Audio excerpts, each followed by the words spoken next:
Hey guys, welcome to the first day of the visual identity tutorial series with me, Mr. Olu, on my YouTube channel. In this tutorial series, you'll be learning how you can create a visual identity of a brand from scratch. This tutorial includes understanding the client brief, creating your mood board, and then you go about your sketching, vectorization, and presentation. So at the end of this tutorial series, what you're going to be learning is how you can understand the client brief. You'll be able to learn how you can create your mood board. You can be able to learn how you can gather your sketch and then use your sketch to create something you're going to vectorize, which is going to be the logo. And then from there, you take it from there into your presentation and your final job. And in this tutorial series, we are going to be learning how we can use a website or an app called Milanote to gather your mood board. Then you're going to create your sketch, then use Adobe Illustrator to vectorize, then use CorelDRAW to finish up your job, then use Photoshop for your presentation, which are going to be the mock-ups. So sit tight, enjoy this series, and please share with your friends and others who you would love for them to learn alongside this tutorial series. So without further wasting of time, let's jump right into this session.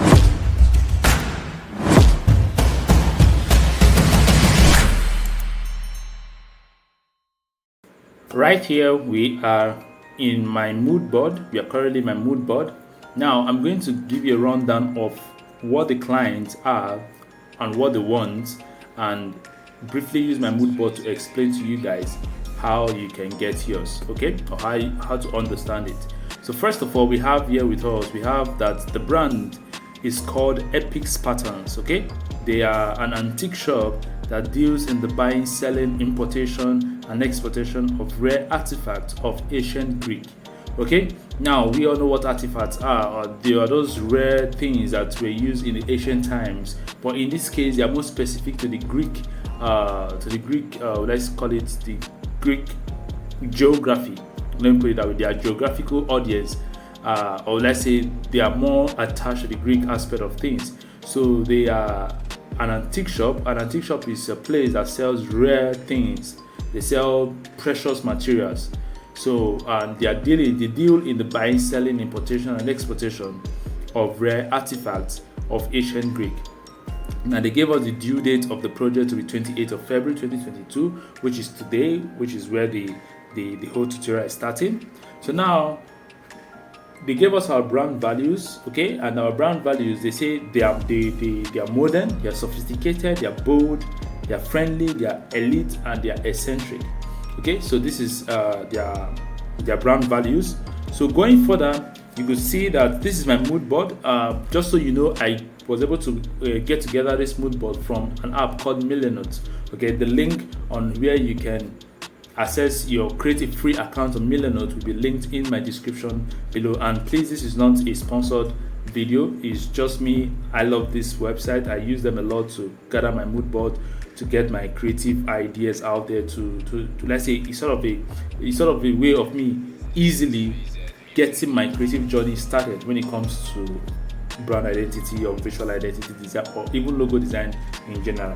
Now you can see their target audience. They wish to communicate with the male gender with the age category of 35 to 60. So that means they are not here to joke, they are not here to play, they are here for serious-minded individuals. So we have to make sure that everything that is going to be in our logo have to be serious-minded, okay? Starting from the logo itself, from the vectorized icon or logo mark, down to the typography we're going to be using, down to the colors, have to portray a sense of sophistication, okay? It has to portray a sense of sophistication, modern, bold, friendliness, elite, and eccentric. And we should also put in mind that their target audience is the male gender with the age category of 35 to 60. Now let's go further. So at this other end, you can see that we have my creative direction. I've started mapping out my creative direction, and the concept is creating a geometric logo of a Spartan helmet that would fit well and be versatile. Now, one thing I failed to include here is to create a geometric logo of a Spartan helmet and armor. Okay, an armor, because when I was creating this brief, I was more interested in the helmet, but later on my creative direction expanded into why can't I just find a way of using the helmet and the armor to create my geometric shape. Now, just so you know, geometric logos are logos that are made from geometric shapes like lines, circles, and the rest of them. So those are what we call geometric shapes or geometric logos. And in our mathematics, we all know what geometric shapes are. So all these things, geometric logos are simply logos that I just created from geometric shapes. Now, my creative output was what are the things that I need to get this work started. Now, the first things I need is a stock image related to Spartan. That means this is where I can gather my mood boards from. Okay, this is where I can gather my ideas, what I really want to convey. I need to get some images that will help my direction, my creative direction in this particular stuff. So then the next thing is from my brand values, the target audience. Then how do I measure the success of this project? Now, to measure the success of this project, I have to be accurate, I have to be keen to the details, and I have to be target audience driven, meaning that one, I have to be accurate, I have to make sure that there's no distortion, anything I'm doing have no error. Okay, it is smooth, all the edges are okay. I must make sure that, apart from making sure that the logo itself has no error, or the logo icon or the logo mark has no error, I have to also make sure that what I'm doing is accurate, in the sense that my kind of typography I'll be using have to match with the logo mark, and what I have to do afterwards, including the colors I'm going to be using, have to be accurate. Now, I have to be keen to details also, in the sense that I have to understand who the clients are, who they are for, and how they plan to deliver their services to their audience. So, and also I have to be target audience driven, in the sense that I have to put in mind the fact that they want to target the male gender and they want to target 35 to 60. So I have to note all these things down in order for me to be able to drive my direction. So the next thing is goals. What are the goals of this logo? To create a logo design and compelling visual identity brand material. So I have to create a logo design with a compelling visual identity brand materials. Now, here are my images that I was able to get from online. You can just use Google. So you see so many images of Spartans with, like this one. This one has the helmet in a way. This one, it also has the shield, the spear, and the the cape. The cape. Okay. Now going here, we have the helmet and we have a typography. Okay. I'm going to be using something like this for the typography, but we never can tell. We can still explore more, but at least this will give me a bit of an idea on how the direction to take on the typography. While in this case, this particular one has given me the direction of the colors that I'm going to use for my logo design. Okay, for the brand and everything concerning the brand, this has given me a direction for the color palette I'm going to be using. That was why I was able to use this arrow to point. This is one of the things I love about Millernote. Okay, Millernote is one platform that you can easily use to create your logo. You need to map out your creative direction or your brief. Okay, so I was able to get the colors from here. The color palette I'm going to be using, I was able to get it from here. These are the three color palettes I'll be using: Crimson, Sepia Black, and Kilimanjaro. Okay, now one thing I love about this Millernote also is when you impute the color code or the hex code of a particular color, it automatically gives it the name. I didn't give it Crimson. Okay, that's one good thing I love about Millernote. I did not give it Crimson, I didn't give it Sepia Black or Kilimanjaro. I just imputed the hex code because what I did was I had to use my software CorelDRAW to draft out this color palette, or you could use the picker tool on Millernote to pick out. One day or one of these days I'm going to create a video on how to use Millernote. So do make sure to subscribe on my YouTube channel, turn on the notification bell icon, so that when I release that video you're going to see it. So I'll be teaching you guys how to use Millernote to draft out your mood board. So also I was able to get my colors. All I just needed to do was to impute the hex code. I just imputed the hex code and they automatically imputed the name of this particular color. Also I did everything here. So now This gave me the color palettes I'm going to be using. This has given me the idea of the typography I'm going to, or the direction of typography I'm going to be going for. So now, and if you look closely, you can see that this is more like a sans serif and let's say a customized or a tweaked sans serif font, but nevertheless we can still go on. So now here it gave me another direction to go about the helmet. This gave me the idea of the shield, of the armor and the helmet, why this gave me the helmet. So now here is my little sketch I was able to sketch. And just so you know, I also did this sketch, this mini sketch, this caricature on Millenote. Yes, you can sketch on Millenote. So this this helmet and this shield and this helmet also gave me the direction to take. That's why I had to use this ruler to point out that, okay, this is where this sketch idea is coming from. And one thing about Millenote also is you can actually, in your Millenote, because this is a PDF format, yes, you can export. When you're done mapping out your mood board on Millenote, you can actually export it as a PDF file for your use. That means you could export it and go with it. You can be mobile with your stuff. So this is it. And from this particular point on in Millenote, you can actually download your sketch as an SVG file. Yes, you can actually download your sketch as an SVG file. That is one good thing Millenote has, and the most important part, or let's say the sweet part of Millenote, is the fact that it is free. Like it is free, like lifetime free. There's no subscription, there's nothing. The only thing you can do is if you want to expand the amount of things you want to include in your Millenote, all you just need to do is refer a friend, and you are open to more platforms, to like more gateways to explore Millenote. But in the meantime, Millenote is a free thing, so it's very cool. I've been using it for the past 4 to 5 months now, and I've enjoyed it a lot. It has helped me map out my creative brief. It's one thing to do it with your pen and your paper, okay? It's one thing for you to actually go online and you are actually seeing these things live, and you're able to map out your direction in real time. Let me put it that way. So now, now we've gotten our sketch and we've exported it as an SVG file. So the next step to take now is to modify this sketch before we start vectorizing on Adobe Illustrator. So I've already exported this file on my Millenote, from my Millenote to my PC as an SVG file. Okay, all of these things I did it just to save us time. So now all I need to do is take that SVG file and put it into my CorelDRAW software. Don't worry, we are going to use Adobe Illustrator for the vectorization, but I'm going to use, why I want to export the SVG file into my CorelDRAW is so that I can have, it's like refining the sketch, so that I can have a proper idea of what I really want to do. Okay, so now I've exported it into my CorelDRAW. So let me export it into my CorelDRAW. So let me quickly open my CorelDRAW application. Here's my CorelDRAW application. So I just need to go to my downloaded file and then export this is my SVG. So I'll export the sketch into my CorelDRAW, and here is my sketch. Okay, here is my sketch. So all I need to do, you can see that is the same thing with what I already have on my Millenote. I just export it as an SVG file, then I'll put it in CorelDRAW.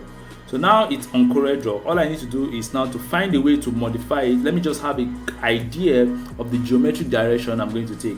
So one thing you need to note is, okay, now one thing you need to note here is, if you look at the creative brief properly, you can see that the helmet has this anchor point. Okay, you see the helmet have one common thing about the anchor point. This from the eyes to the nose. Same thing here, from the eyes to the nose, and that is what I have here, from the eyes to the nose.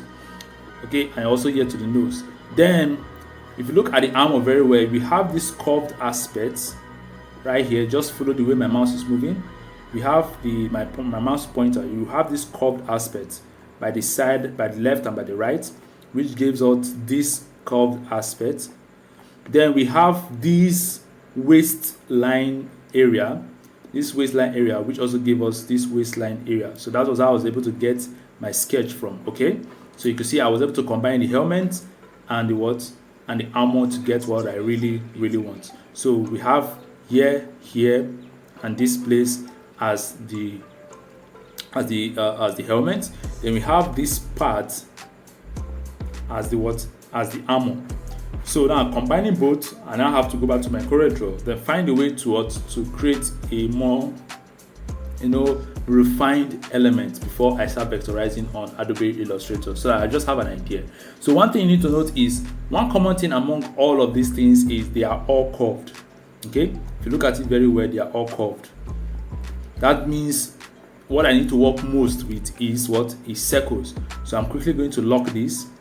So all you just need to do is tap on the element, you right click, then you lock. So you can't, no matter what you do, you can't move it anywhere. So one thing I want to note is one common thing is circles. Circle is one common thing among these things I'm actually going to be doing today. Circles. So now I'll have to also expand. To this circle one. So we have here. So you see how I'm drawing my circles. All I just need to do was to go to my ellipse tool. I go to my ellipse tool and I draw my first circle for this small one. Okay, I draw my first circle for the small one. This is just me refining my sketch now. So I create on that small circle, I create on that circle for this bigger one. Okay, now I'll do the same thing for this other side. That means I have to just turn this way. Okay, now I have the other parts. You see, I'm just refining, but just that this is a single line. But when you're vectorizing, you have to make sure you're vectorizing in a way that you're going to get your idea out there properly. So just watch me as I vectorize. So now that means at the end of the day, since we've gotten this and this, what we need now is we've already gotten this. Now all we just need to do is mark these two circles. Okay, duplicate. Then we try to bring them to the middle to form these two. Okay, you see what I did here? We have to just bring it to the middle to form these two. So now I've gotten a direction, and without being told, you can see that this plate here, this point here, has already formed this. So without being told, I already know the direction I'm going to take now when I'm designing on my Illustrator. Now, why I only use two circles is because they are still in its line form. But when I start designing with grid, you get to understand why I'll have to go with 5 circles, because I'll have to go with 5 circles in order to get this my sketch. But at least now I've gotten a direction of where I am going to. So now we just have to head over to Illustrator. Let's start working on our design. So let's just head over to Illustrator and start working. Okay, so here we are on Adobe Illustrator. So the next thing we're going to do is to bring out our grid. Okay, so to easily bring out your grid, all you just need to do is come here. If you're using Adobe Illustrator 2021, because that is what I'm working with, so all I just need to do is come here to click to show grid, and a grid will pop up. Then the next thing we are going to do is to click on snap to grid. So I have to click on snap to grid. Now, one thing about snap to grid is when you're using snap to grid, it easily makes your job or whatever shape or whatever thing you're doing to be able to easily snap to the grid, in the sense that, you know, there's a time when you be designing. Okay, let me briefly explain to us what snap to grid means. This is our snap to grid off. So let's say we want to draw our ellipse tool. Okay, let's zoom in a little.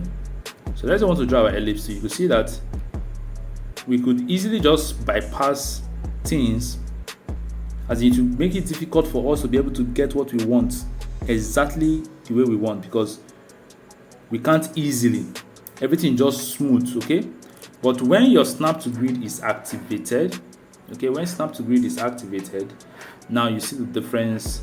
When you are not drawing a circle or a line, to see how it is easily snapping to itself.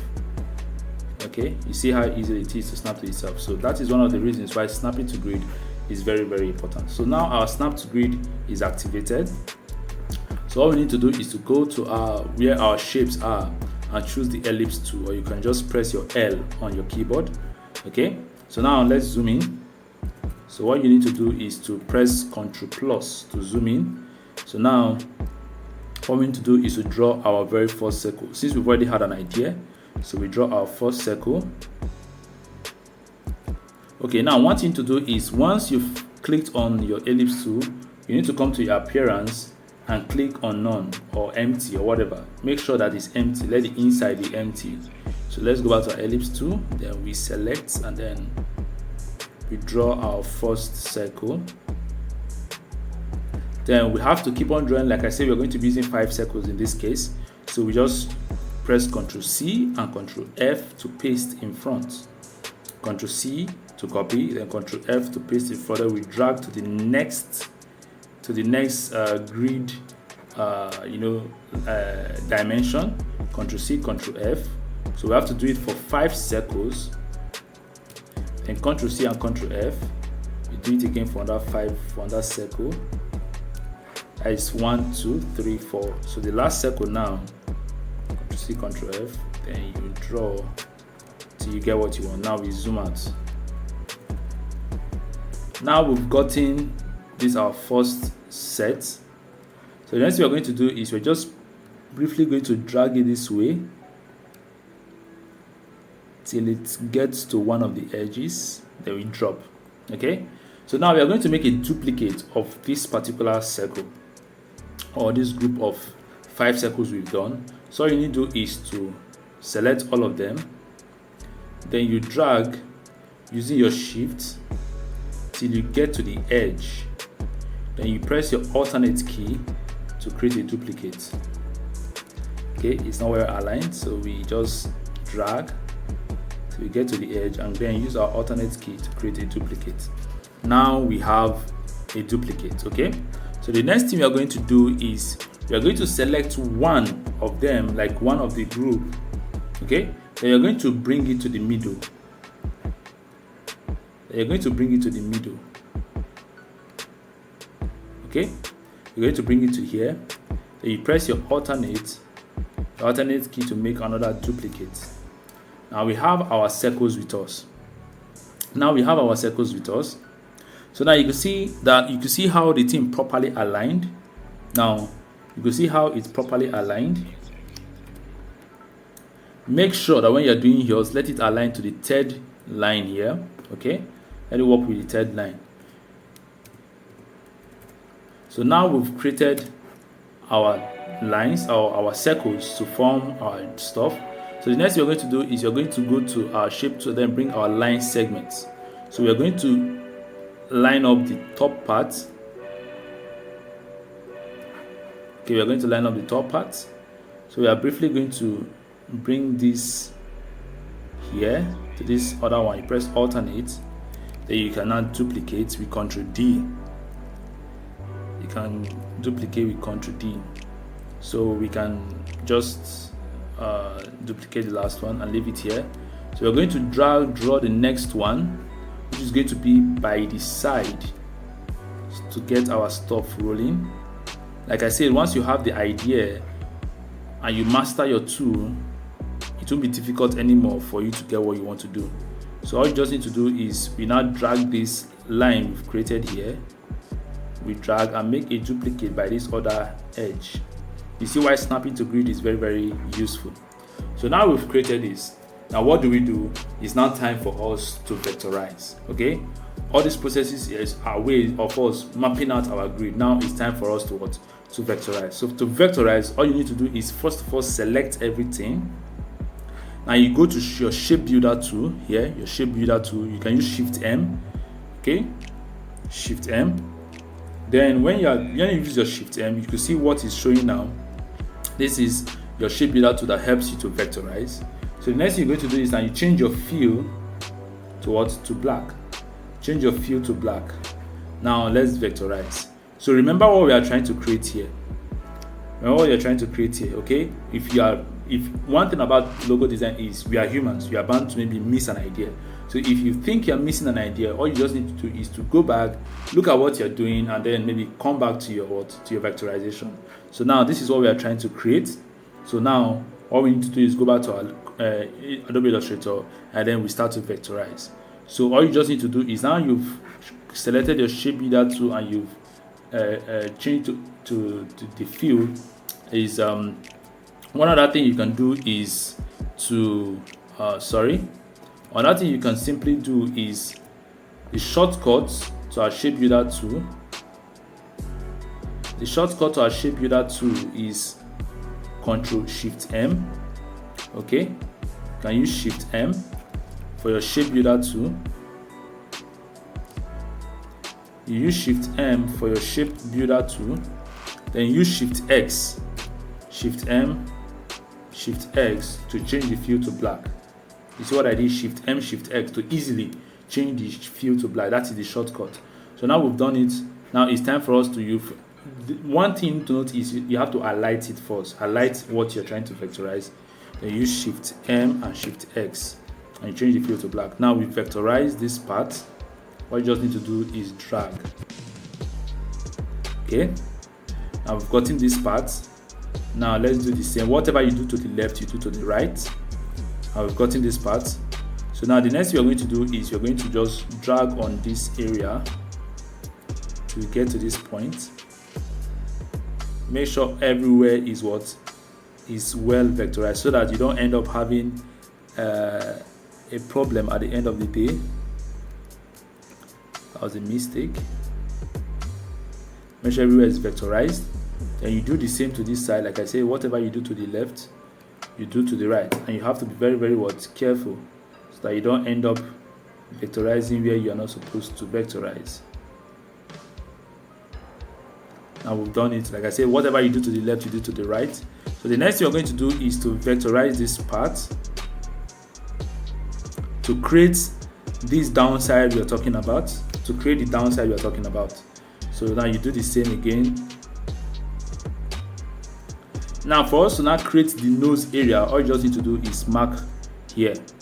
Okay, now we have vectorized our stuff. Now one other cool thing I want you to learn in this particular tutorial is, what I want you to learn is when you are vectorizing, once you've plotted out your grid, one thing I want you to learn is make sure you make a duplicate. That was one thing we didn't do here. Make sure you make a duplicate of that particular grid you've set up. In case you made a mistake, you can easily just use the grid to rectify your mistake instead of doing everything from the start again. Just simply use the grid. So like what we've done so far, okay, what you're supposed to have just done is select the grid, everything, the circles and the lines, you select them, and then you do what? You make a duplicate. In case you make a mistake when vectorizing, you can easily just go back to your duplicate and do what? And finish up. So what you now need to do is, now we've done this vectorization, so all you just do is select the parts. Okay, just select them.